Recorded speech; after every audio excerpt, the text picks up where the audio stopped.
കോടിക്കാര്. എന്താ കാരണം? Is A member of the parliament. അയാൾ ഒരു പാർലമെന്റ് മെമ്പറാണ്. ആ വീട്ടിൽ അഭയം തേടിയാൽ പാർലമെന്റ് മെമ്പറുടെ വീട് ആക്രമിക്കപ്പെടില്ല എന്ന ആത്മധൈര്യത്തിൽ ഒരുപാട് മുസ്ലിങ്ങൾ അയാളുടെ വീട്ടിലേക്ക് വന്നപ്പോൾ അയാൾ വാതിൽ തുറന്നു കൊടുത്തു. ഒരുപാട് വീടിനകത്തേക്ക് കയറി വാതിൽ അടച്ചു. പുറത്ത് കൊലവിളി ഉയർന്നു, ആക്രോശങ്ങൾ ഉയർന്നു. RSSും ബജ്രംഗ് ദളും കൂട്ടത്തോടെ വന്നു, വീട് വളഞ്ഞു. ഈസാൻ ജിഫ്രി വിളിച്ചത് എങ്ങോട്ടാണെന്നറിയോ? മുസ്ലിം ലീഗിനും കോൺഗ്രസിനും ജനപത് 10-ാം നമ്പർ വസതിയിലേക്ക്. എന്താ കാരണം? സോണിയാഗാന്ധിയുടെ കൂടെ പാർലമെന്റ് മെമ്പറായി ഒരുമിച്ചിരുന്ന മനുഷ്യനാണ് ഈസാൻ ജിഫ്രി. ജനപത് 10ലേക്ക് അപൂർവമായിട്ടെങ്കിലും അദ്ദേഹം പോയിട്ടുണ്ട്. അവിടേക്ക് വിളിച്ചപ്പോ പറഞ്ഞ മറുപടി എന്താണെന്നറിയോ? ഞങ്ങൾക്കൊന്നും ചെയ്യാൻ കഴിയില്ല. നിങ്ങള് ഗുജറാത്ത് പ്രദേശ് കോൺഗ്രസ് കമ്മിറ്റി ഓഫീസിലേക്ക് വിളിക്കുക. ഗുജറാത്ത് പ്രദേശ് കോൺഗ്രസ് കമ്മിറ്റി ഓഫീസിലേക്ക് ഈസാൻ ജിഫ്രി വിളിച്ചപ്പോ കിട്ടിയ മറുപടി, നീ മുസ്ലിമാ, നീ അനുഭവിക്കണം. ഇത് ഞാൻ പറയല്ല, ഈസാൻ ജിഫ്രിയുടെ ഭാര്യ സാക്കിയ ജിഫ്രി അവരെഴുതിയ പുസ്തകം അവര് പറഞ്ഞതാണ്. മനസ്സിലായി നിങ്ങൾക്ക്? പക്ഷെ പ്രിയപ്പെട്ട കോൺഗ്രസേ, നിങ്ങൾ ഈ തെരഞ്ഞെടുപ്പിൽ പാടിയ ഒരു പാട്ടുണ്ട്. എന്താണ് ആ പാട്ട്? പോറ്റിയെ എവിടെ കയറ്റിയത്? പോറ്റിയെ ശബരിമല കയറ്റിയത് നിങ്ങളാണ്. സ്വന്തം ജീവൻ രക്ഷിക്കാൻ വേണ്ടി ഈസാൻ ജിഫ്രി വിളിച്ചു പറഞ്ഞ ഇടം ജനപത് 10. ആ ഈസാൻ ജിഫ്രിയുടെ കേസിലെ പ്രതികൾക്കെതിരെ നടപടിയെടുക്കണമെന്ന് ആവശ്യപ്പെട്ടുകൊണ്ട് സോണിയാഗാന്ധിയെ കാണാൻ പോയി. ഈസാൻ ജിഫ്രി എന്ന് പറയുന്ന കോൺഗ്രസിന്റെ പാർലമെന്റ് മെമ്പറുടെ ഭാര്യ സാക്കിയ ജിഫ്രി ദിവസങ്ങളോളം മണിക്കൂറുകളോളം ജനപത് 10ന്റെ മുമ്പിൽ കാത്തിരുന്നിട്ട് മുഖം കൊടുക്കാത്ത സോണിയാഗാന്ധി ഈ പോറ്റിക്ക് അങ്ങനെ അകത്ത് കയറാനും കയ്യിൽ രക്ഷാവളയം കെട്ടാനും അനുമതി കൊടുത്തത്? പറ, കോൺഗ്രസ് പറ, ലീഗ് പറ. ലീഗ് പറയണം. കാരണം നിങ്ങളല്ലേ ഇപ്പൊ ഈ പാട്ട് പാടുന്ന പോറ്റിയെ കയറ്റിയ ജനപത് 10ലേക്ക് പോറ്റി എങ്ങനെ കയറി? നിങ്ങൾ പറ.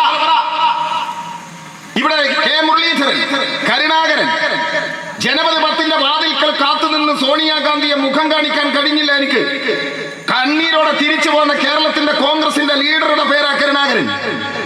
ആ കരുണാകരനും മുരളീധരനും ഈ കേരളത്തിലെ കോൺഗ്രസ് നേതാക്കൾക്കും ജനപത് 10ന്റെ വാതിലിന് മുമ്പിൽ മണിക്കൂറുകൾ കാത്തിരിക്കേണ്ടി വന്നിട്ടുണ്ടെങ്കിൽ ആ വാതിൽ പോറ്റിക്ക് മുമ്പിൽ എങ്ങനെ തുറന്നു കൊടുത്തു കോൺഗ്രസെ? പറ.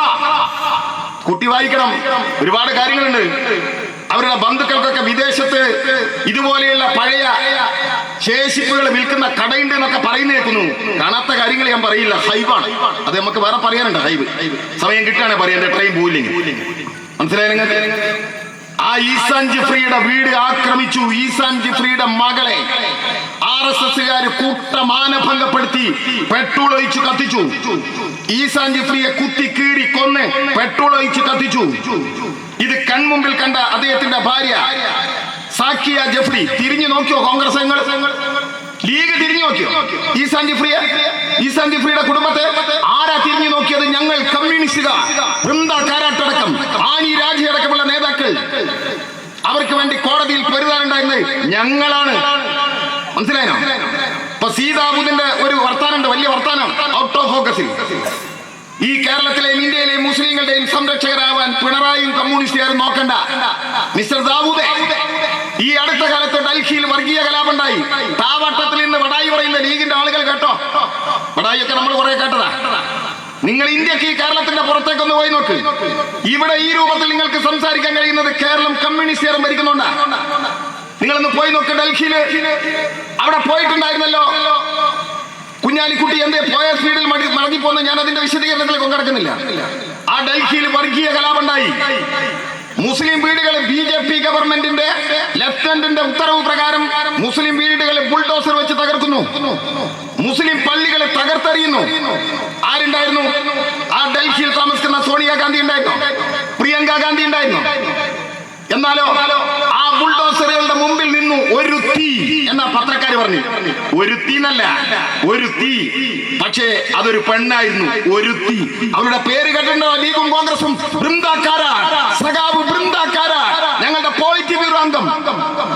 ജീവഭയമില്ലാതെ BJP-കാരന്റെ ബുൾഡോസറുകൾക്ക് മുമ്പിൽ നിന്ന് മുസ്ലിം വീടുകളെ സംരക്ഷിക്കാൻ ഞങ്ങളുണ്ടായിരുന്നു, കമ്മ്യൂണിസ്റ്റുകാർ. ഒരു ലീഗിന്റെ MP-യും അവിടെ കണ്ടില്ല.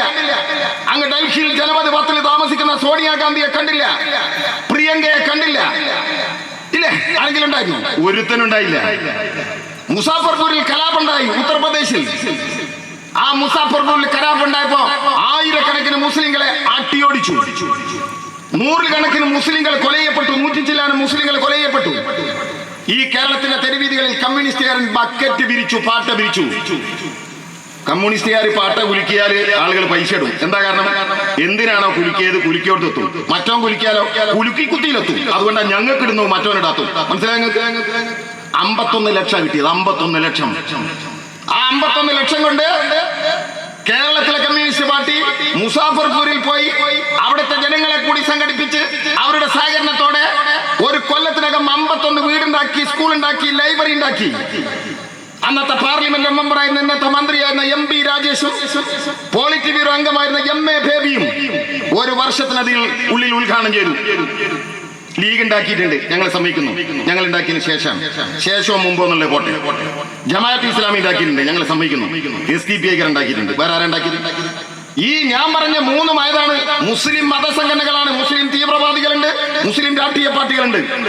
എന്നാൽ ഉത്തർപ്രദേശിൽ കോൺഗ്രസ് ഉണ്ടല്ലോ, ഒരു വീട് പോയിട്ട് ഒരു ഷെഡ് പണിത് കൊടുത്തോ കോൺഗ്രസ്? എന്നിട്ട് ദാവൂദ്മാർ ഇവിടെ നിന്ന് പറയാം ഇന്ത്യയിൽ RSSനെ തടയാൻ ആർക്കെ കഴിയൂ? പ്രിയങ്ക ഗാന്ധിക്ക് കഴിയൂ. പിന്നെ ആർക്കാ കഴിയുക? രാഹുൽ ഗാന്ധിക്ക് കഴിയൂ. നിങ്ങളുടെ